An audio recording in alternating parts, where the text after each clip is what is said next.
Hello dear friends, आज हम एक लेक्चर डिस्कस करने जा रहे हैं जिसके अंदर एक स्टूडेंट ने हमें रिक्वेस्ट की थी कि सर हमें ये समझ में नहीं आ रहा कि सेक्शन कौन सा है, सब सेक्शन कौन सा है, क्लास कौन सा है, सब क्लास कौन सा है, पैरा किसको कहते हैं, सब पैरा किसको कहते हैं।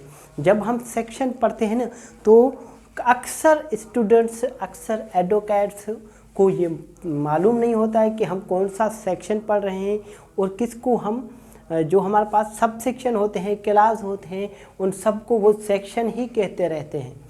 दरअसल ऐसा नहीं। आइए आज मैं आपको समझा देता हूँ कि सेक्शन कौन सा है और सब सेक्शन कौन सा है और क्लास कौन सा है, सब क्लास कौन सा है, पैरा कौन सा है और सब पैरा किसे हम कहते हैं। आइए तो हम इनमें डिफरेंस समझ लेते हैं कि सेक्शन और सब सेक्शन में क्या डिफरेंस है।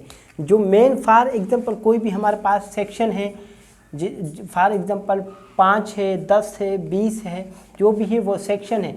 उसके बाद अगर ब्रैकेट में लिखा जाए इसी लेटर्स में, फिगर्स में, अरे इसी लेटर्स में लिखा जाए नंबर में, तो उसको कहेंगे सब सेक्शन।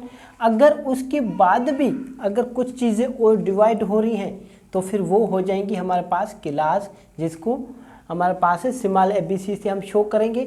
अगर स्मॉल ABC के बाद भी अगर कोई नई चीज़ें आ रही हैं तो फिर वो हमारे पास इन लेटर्स में आएंगे, जैसा कि हम लिखते हैं 1 2 3 4, ये वाले लेटर्स। ठीक है, ये कहलाएंगे हमारे पास सब क्लास। ठीक है, ये सब क्लास। और सब क्लास के बाद भी अगर सब क्लास जो है फर्दर डिवाइड हो रहा है तो फिर हम उसको कहेंगे पैरा, जैसा कि A B C ये हो गया। ठीक है, फॉर एग्जांपल पैरा हमारे पास सब क्लास 1 है। ठीक है, उसका हमारे पास क्या है, ये पैरा नंबर A है, ये पैरा नंबर B है, ये पैरा नंबर C है। अब पैरा नंबर D जो है उसको फर्दर डिवाइड किया जाता है, for example para number D1, तो फिर ये क्या हो जाएगा, सब पैरा कहलाएगा, सब पैरा। ठीक है, यहाँ तक बात क्लियर है, समझ में आ रही है। सेक्शन, सब सेक्शन, क्लास, सब क्लास, पैरा, सब पैरा। ठीक है, समझ में आ गई बात। क्या पढ़ेंगे, सेक्शन, सब सेक्शन, क्लास, सब क्लास, पैरा, सब पैरा।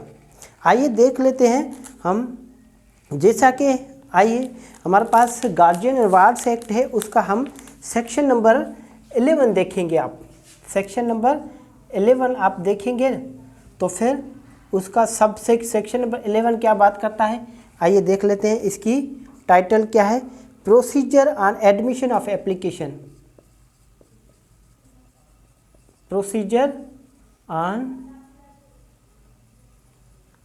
Admission of application. यहाँ तक बात क्लियर है। उसका सब सेक्शन है, ठीक है, सब सेक्शन 1 है। ठीक है, और सब सेक्शन 1 के अंदर उसका क्या है, ये क्या हो गया इसका, ये हो गया इसका सेक्शन 11, और ये इनका क्या हो गया, ये इनका हो गया सब सेक्शन। ठीक है, सब सेक्शन 1 हो गया। सब सेक्शन 1 के अंदर हमारे पास क्या है, सब सेक्शन 1 के अंदर जो है, सब सेक्शन 1 के अंदर जो है A है। ठीक है, तो A क्या कहलाएगा, सब सेक्शन 1 के अंदर A कहलाएगा हमारे पास क्लास। अब A के अंदर कुछ यूँ डिवाइड किए गए हैं, 1 2 3, ठीक है, और 4 भी है, तो ये क्या कहलाएंगे हमारे पास, सब क्लास। यहाँ तक बात क्लियर है, समझ में आ रही है बात। ये क्या कहलाएंगे इसके, सब क्लास। ठीक है, अगर सब क्लास भी फॉर एग्जांपल नंबर 2 जो है डिवाइड किया गया है A के, तो फिर ये क्या हो गया, पैरा। ठीक है, A para, para B, para C। अगर B पैरा जो है फर्दर डिवाइड किया जाता है तो फिर क्या कहलाएगा, हमारे पास पैरा B सब पैरा 1, पैरा B सब पैरा 2। ठीक है, बात क्लियर है, समझ में आ गई।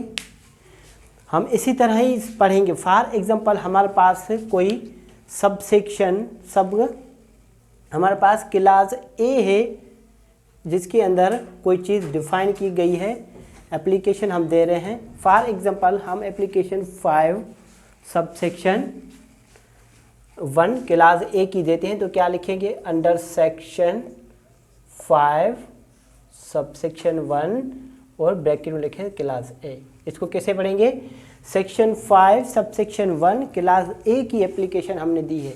ठीक है, समझ में आ गई। सेक्शन 5 सबसेक्शन 1 क्लास ए सब क्लास 1, ठीक है, पैरा ए सब पैरा 1। अगर इसमें किसी भी किस्म की और भी कोई कन्फ्यूजन हो तो आप मुझसे पूछ सकते हैं। Thank you so much.